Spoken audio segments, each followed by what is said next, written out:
Before we dive into this video, we have to underline that if you are feeling depressed, if you are suicidal, if you have thoughts about killing yourself, or think about death too much, you need to seek help right now. I cannot stress that enough. Hey everyone, and welcome back to my channel. Well, as you can see of the title, we're going to talk about mental health today. If you don't already know, I am suffering from bipolar disorder and have been the majority of my life been struggling with a lot of things. I would like to make a video of my whole journey of how I found out and how I've been feeling my life and all of that, and yeah, but I need to sit down and collect myself and do that because it's gonna take a bit of time because it's probably gonna end up being hours of talking. So I'm just thinking I'll have to split it up into series, but you know, we don't have to talk about that right now. I have so many of you on Instagram that's been asking me questions about mental health to please talk more about it. I'm hoping that this video will help some of you. If it just helps one person, I'm happy with that. I've asked you on Instagram to ask me questions to talk about in this video so you can be involved. I love that. Yeah, what else? I'm not an expert, I always say that, but you know, I have hands-on experience with mental health and being sick. If you're very new to this or don't know a lot, I'm going to tell you that mental health refers to a cognitive, behavioral, and emotional well-being. It is all about how people think and how they feel. It can mean a lot of things to have like a mental disorder such as ADHD, ADD, bipolar disorder, depression, just in general, or borderline. And yeah, a lot of them. I don't know all of them on top of my head. I'm more like an expert, I would say, on my own feelings, and that is though the experience with bipolar and ADHD. That's my diagnosis. But okay, let's stop ramble on and answer some questions that you have asked me, and let's see if we can solve some emotions and issues that you have together here. First question we're gonna answer is, why are you so passionate in talking about mental health? I think I answered this question a little bit in the beginning of this video. I've been struggling in different aspects of my life since I was pretty young. I would say about 10, and I am now 32. So, you know, it's a bit of years. I've been mistreated a lot. I've been on the wrong medication. I always thought there was something wrong with me. Like if you can't get out of bed, there's something wrong with you. Or if you feel suicidal, there's also something wrong with you. Or if you're hyperactive to a point where, you know, you can harm yourself by doing like a little bit of stupid things, such as like going out drinking a little bit too much, or shopping excessively, and yeah, just doing a little bit of nuts things. Yeah, so why I'm passionate about talking about this is because I do have hands-on experience. I would love to help you guys with your struggles because there is a lot of people that suffer from depression and such. So I just want to spread my knowledge. I want to tell you what perhaps you can do, give you some advice, and just also make it more acceptable to talk about mental health in the world in general, because it is a bit of a taboo still. It's better now than it was 10 years ago. I didn't know anything. I couldn't Google anything, you know, and there was no one really to talk to because no one had experience, and so I'm really here to just inform. The next question is from someone that has ADHD. Having ADHD, it can also mean that you have a little bit of like anger issues. So this question is related to anger issues. What's the best thing to do when you can't change your mad mood and you're only falling down deeper? When it comes to having ADHD and being mad, it is a little bit more struggle than a normal person would struggle with their mood. It's like more an explosive anger that you can't stop and you don't know why. Being angry is not nice. It affects you from the inside and out, your brain. You're just gonna push your stress hormones like peaking in your whole body, and it's just gonna get worse and worse. So the first thing that I would recommend you to do if you are having anger issues, or if you are like exploding in a situation, remove yourself from that situation. You need to get away from the problem, or the fight or the person or the situation. And the most important thing is that you calm down, and we all do that differently. There's also different methods for that. Something that I always keep in mind if I do get angry is that, well, if I can keep that in mind, depending on how angry I am. I'm not really angry these days as I was when I was younger. Mainly probably because I'm a little bit more mature now. But it's to keep in mind, like, this phrase really helps me a lot. You're not gonna be happier when you're mad. So yeah, remove yourself from the situation, and then when you're calm, get back to the situation and try talking it out. If it's like a person you're having a fight with, then always communicate, over communicate if you can. Like, it doesn't really matter. And a really important thing is that you have to have people in your life that knows about your condition, so they don't take it personally if you do get mad over like a fork in the sink, for example. That's happened to me. Completely exploded because that fork was in the sink and not in the dishwasher, and you know, the house went upside down. It was just, yeah. And to calm down, you can count really slowly, 10 to 20 or 50, in a pace that isn't like 1, 2, 3, 4, 5, 6, 7, like 1 breath, 2 breath, 3, you know, you get the point. So count slowly, you will feel calmer. Another thing that is really important is your breathing. If you breathe in a certain pattern, you will force your central nervous system to calm down. So what I do, I think in a square, which, you know, a square is like this. Well, like this maybe? Yeah. Like, imagine 4 corners. You start in one corner, it doesn't matter what. You inhale with your nose in 4 seconds. Hold 2, and then in.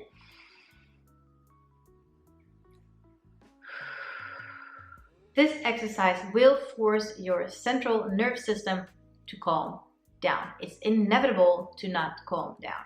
But again, it's crucial that you do remember this. And if you do have a lot of anger issues, I would recommend you to, for example, put a post-it note somewhere where you go to try to calm down, and you will be reminded of what you're supposed to do when you can't think clearly. You can also go and splash some cold water in your face.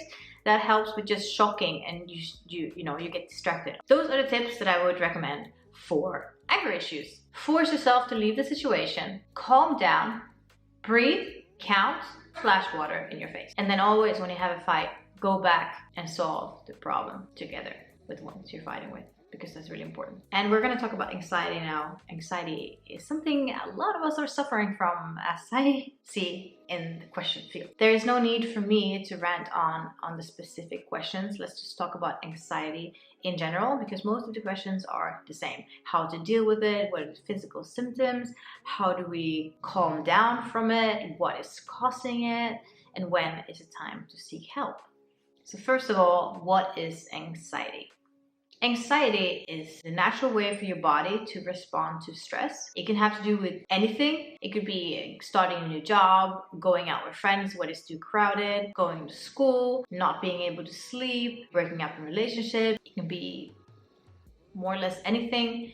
I can get anxiety from like anything, like the smallest things.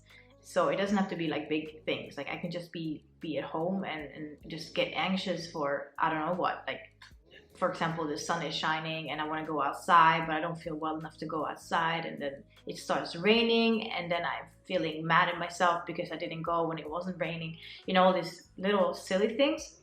And a lot of you are talking about this when you have exams for school, or if you have a breakup, or if you're not really happy in your life in general, or you don't know what to do, like the fear of not knowing what to do in life. That's a lot of you that is asking me that, like, how to deal with anxiety of not knowing what to do in life. First of all, not knowing what to do in life is completely fine. Just because you study something doesn't mean that you have to do that for the rest of your life. I'm 32. I still don't really know what I want to do in life, except helping people. And in what field, I also don't know. I'm just doing this and hoping for the best. And I've been working with a lot of different things, and I also haven't worked with what I studied, which is music. I didn't use that education at all. I went into business and management and coaching and fitness and this here, talking about mental health, like I'm some kind of psychiatrist, which I'm not. But anyways, enough about me. We're gonna talk about how to deal with anxiety and what are the physical symptoms of anxiety. The physical symptoms will be that your heart goes faster, and that in itself, it just stresses up your body to just pump quicker. You can get dizzy, you can get pressure over your chest, like you can't breathe, like you're choking. You usually panic. That is a panic attack. But you usually just panic, you feel a bit like nervous and stressful, and you a little bit on your toes, and a little jittery, like you don't really know, and you get easily irritated and just snap at things. Also, common issues to get from anxiety is insomnia, which means that you can't sleep at night. You feel weak, you feel fatigued, you don't feel hungry, or you overeat. You get muscle pains, you're shaking, you're trembling. You can get stomach pains and nausea. Like, it's different for everybody how it shows on you, because everybody's body is different. So you just have to recognize the signs. Ask yourself, am I supposed to feel like this right now? Is this normal, or did I just drink too much caffeine? That is what you should look out for. And when it comes to caffeine, by the way, don't drink too much caffeine if you do suffer from anxiety. That just makes it worse. Anxiety attacks and panic attacks are, though, normal to have if you feel like you are in danger, such as maybe someone is following you on the way home, there's a fire in the house you're in, or someone is about to die, or like there's real problems or danger. That's when your body is going to go into that panic mode, and that is completely natural. And a panic attack is more severe than just having anxiety. It's a fear of dying, like literally feeling that you're dying. I remember one time I had anxiety just as usual, and then I had a relationship, and I don't know what happened. I felt like he didn't understand me, and I went into a panic attack. I sat in a corner just shaking and just thinking I was dying. We ended up calling an ambulance, and when I was on the phone with them, I told them they don't have to come because I'm gonna be dead before they get there. Like, I was literally scared. I felt like I was drowning. I really thought I was dying, and that didn't help at all. And it's really, really scary if it's your first panic attack, because it will feel like you are dying. The pressure on your chest is just, it's really, really, really scary. Whew. That made me think of panic attacks. Yeah. And as I said, the first one is really, really scary. But if you had a panic attack a couple of times, you will learn, or you can teach yourself to get out of it, or try to get out of it, and tell yourself that you will not die unless you are in danger. So if you do just have these physical symptoms, you're not having a heart attack, most likely, you're not drowning, you're not choking, you are not dying. You just have to remember that. And if you are suffering from a lot of panic attacks, you really need to seek help. Like, once or twice is okay, but if it keeps coming back, you need to seek out professional help, because it's no good way of living feeling like that, as you probably understand, right? Anxiety is just in your head. Remember that. So, how do we deal with anxiety, and how do we get out of it? That's tricky. Again, we're all different. The best way you can do is, again, to breathe. You have to remember how to breathe. Instead of going like this, like I can't breathe, or like you like this, lay flat on the floor like this. Open up your lungs. Also, stand to a wall if you need to do that, or if you have someone next to you, have them grab you under the arms and force your arms to pull up, because when you're scared, you automatically fold and you want to hide. So it's really important that you open up and get air into your lungs, so the oxygen can, flow normally again. Because when you are having anxiety or panic attacks, your breathing goes like that. It's more rapid, so you stress up your body even more. So again, breathe. Breathing is like the best thing that you can do for most things, because your body needs oxygen, fresh air all the time. That is one thing. Another thing is to, again, remove yourself from the situation who's causing anxiety. If you have anxiety, like me, for no reason at all, sometimes you just have to keep yourself distracted and really learn the ways of how to get out of it if no one is around to help you. Go for a walk. That's really, really good, and if you feel like not going out, just go out anyways. Get some fresh air. Again, oxygen is good for everything in your body. So that, teach yourself how to calm down. And you also have to teach yourself to get out of negative thinking. You're not going to get more positive if you are negative. So for example, if you feel like the house is a mess and you don't know where to start, just start with removing 2 things from somewhere. Like, let's say there's laundry all over the floor and you need to fix this, and you get anxiety because you don't know where to start. It's too much to do. It's just like a mess. Instead of thinking the problem is this big, minimize the problem by separating into many little problems. It's going to feel a little bit easier. So for example, if you have laundry on the floor, as I said, take 2 pieces, put it in the basket, and then reward yourself for doing that. Is it less on the floor? Is more in the basket? It's the power of positive thinking. So you see, okay, the mess on the floor is a little bit less than I started. Instead of, oh shit, there's still a mess. You have to turn the situation where you're thinking negative around to a positive. So it's the art of turning negative things into positives. And this also goes for studying. For example, a lot of you are studying and you have exams and you have 4 million pages to read. And what do I do? Okay, if you have 10 days and you need to read 100 pages, then divide how many pages you need to read in those days, instead of forcing yourself to sit there day and night, because you can't sit there and focus for too long. You're not going to learn anything and you're just going to be stressed out. So set a goal for yourself that is realistic for you. And if you overachieve, that's okay too.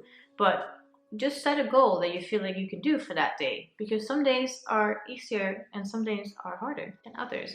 But if you do accomplish one goal, let's say it's only 2 pages, because that's how you feel, I can only read 2 pages today, then do that, and then you completed your task. It's done, it's finished. Then don't think that it's 98 more pages. Say, oh, it's 2 less. So the power of positive thinking, that is an art that you have to learn and teach yourself. You can always become better at being positive and learning how to think positive.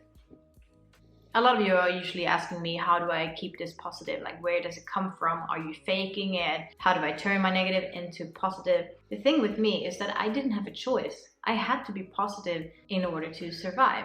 I didn't have the easiest childhood. I didn't have a lot of friends or no friends. I felt bad because, my mental struggles. I was suicidal. Oh, my heart is going fast. Yeah, when I talk about these things, I remember how I felt, and it's something that I don't reflect on too much anymore, only when I sit down like this. And that's why I feel like that video about talking about my whole journey is going to be tough. Okay, that was a side note. Anyway, so if I wouldn't have been pushing myself to be positive or rethink everything, I would be in the ground right now. And I don't know, I had to just learn how to fucking stand up when I fell. That's how I became positive. So to sum that up a little bit, anxiety comes usually from worrying about different things in life. And maybe you have to set a time for yourself that is allowed to worry. If you do need to worry about something, just set 20 minutes in your day, and you sit there and you worry about everything, and then you remove yourself from the situation. Okay, I'm done worrying for today. I'm not gonna feel better if I worry more. So give yourself 20 minutes to worry, and then don't worry anymore. I know that sounds really, really, really hard, but yeah, you have to try it. Another thing that is good is to write down what you're worrying about, and then just look at the paper, physically look at the paper, instead of having these thoughts to spin around, and see, okay, is this realistic to worry about?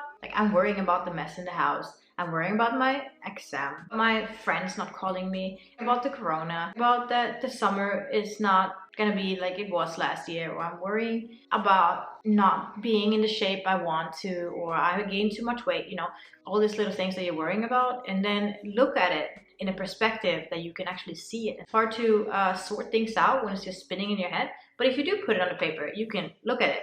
What is the most important? Okay, maybe the most important thing to worry about is the mess in your house at the moment, because a messy house will make you stressed out as well.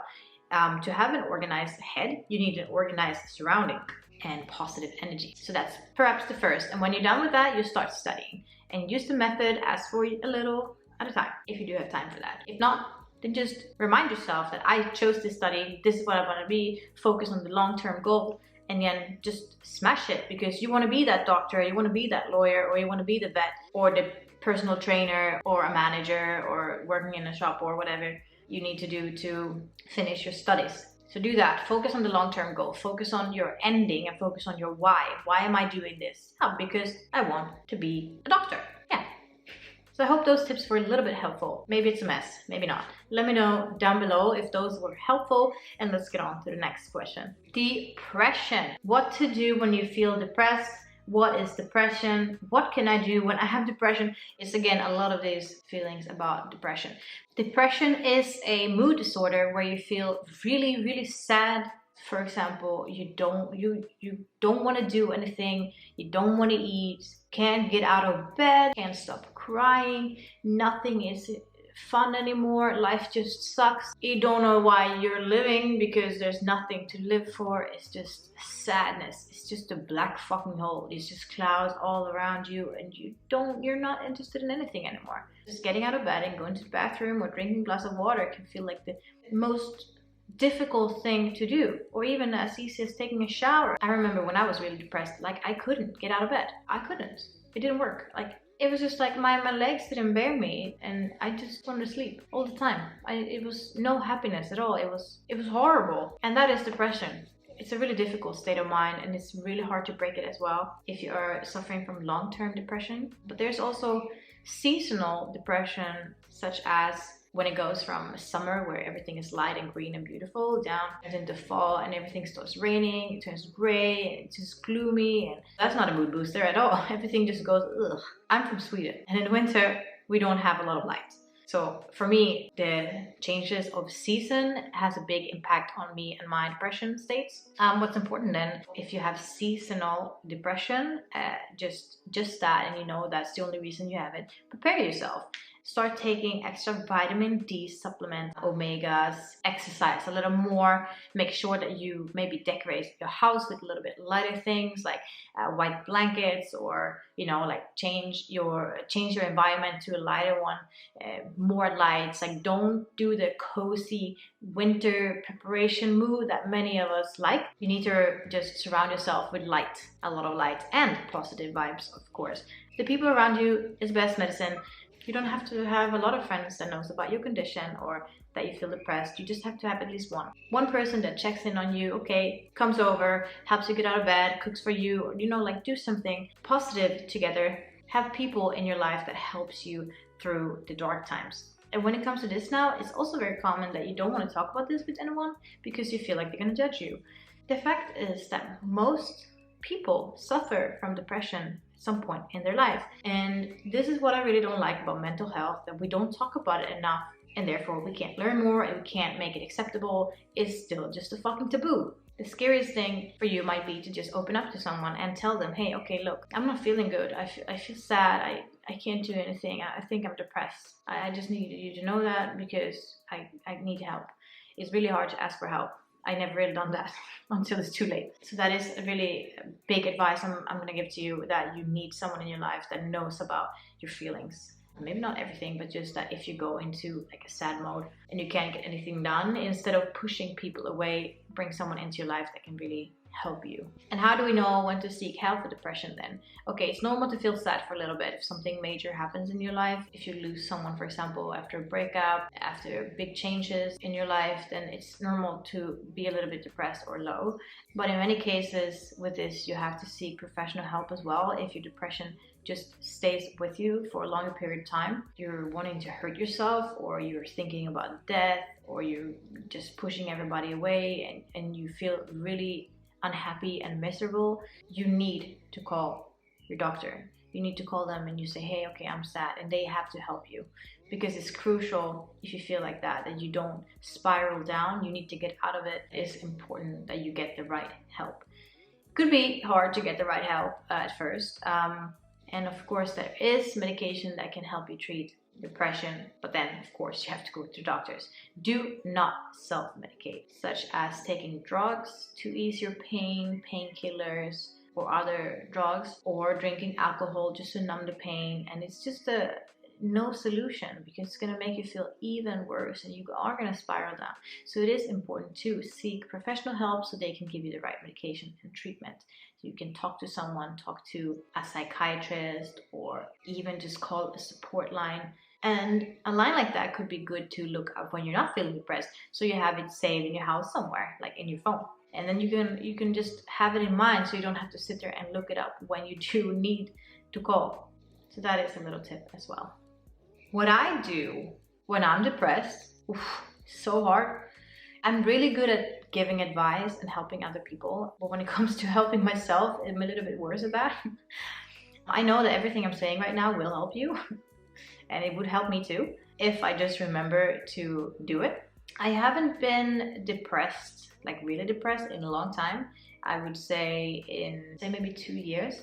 For me, it's a little bit different to have a depressive state because it comes with my bipolar disorder. It's different episodes that you can have, like depression, and then you have a normal state, and then you have your hypomanic stage when you're elevated mood. It's like the opposite of depression. I started medicating a year and a half ago, and since then I didn't have any major depressions. I just had a little bit like downs that, yeah, I was on the edge of being depressed. But in the past, I've had really bad ones that lasted for months. And what I did to get out of that was nothing. And that made me end up in hospital, which is really bad. Like, I've been dragged to the doctor by my mom or my friends, boyfriends. I refused to get help because I thought nothing was wrong with me. Like, you know, when you're in a state like that, you might think that it's normal to sleep all day or not eat, but it isn't. When I realized I did have a problem, which is the first step of actually getting better, admit that you're not feeling good. Go for walks. Like, it really helps you to go for walks. It clears your mind. It again provides your body with fresh oxygen. It lowers your stress hormones in the body, and it's just all of a good thing to do. Working out is like one of the best medications for depression if you just can't get out of bed. Another thing then is to get a good routine. Create a good routine for yourself when it comes to sleeping and eating. As for go to bed the same time every night and wake up the same time every morning. Force yourself out of bed. Really do it. Just think, okay, I need to do this. Remember your why again. Why do I need to get out of bed? Yes, because I don't want to feel like this anymore. And stick to a balanced diet. Skip out on all the junk food. No, it's okay to have occasional cheat days or cheat meals here and there. You know, I don't say anything about that, but don't make it a habit to just order pizza because you don't feel like cooking. Then have someone help you with cooking so you can just get on a normal routine. Those are the little tips that I have for now. As I said, what changed me when I was depressed is just to go for a walk or exercise, eat healthier, and have someone in my life that can help me pull me out of bed and make my surroundings a little bit more positive. I get a lot of questions about medication, what I've been trying, and my opinion about it and such. I cannot tell you what medication you might need because we all are different. I have unfortunately had to try most things for a lot of things before I found the right dose and stuff. And there was a point a couple years ago when I had like 30 pills a day, and I looked at this freaking pill box and I thought, like, what the fuck is this? I can't do this, you know, like, yeah. So I just had a mental breakdown. But anyways, so I would say like that is a different video when we talk about my hands-on experience with different medications due to my mental disorders. Okie dokie, I hope this video was a little bit of help in what you're wondering, or maybe you just learned something, which is also good because spreading awareness is really important. So let me know what you thought about this video. Please subscribe to the channel for more. You can also follow me on Instagram. Links are down below. And I'll see you guys very, very, very soon. Bye!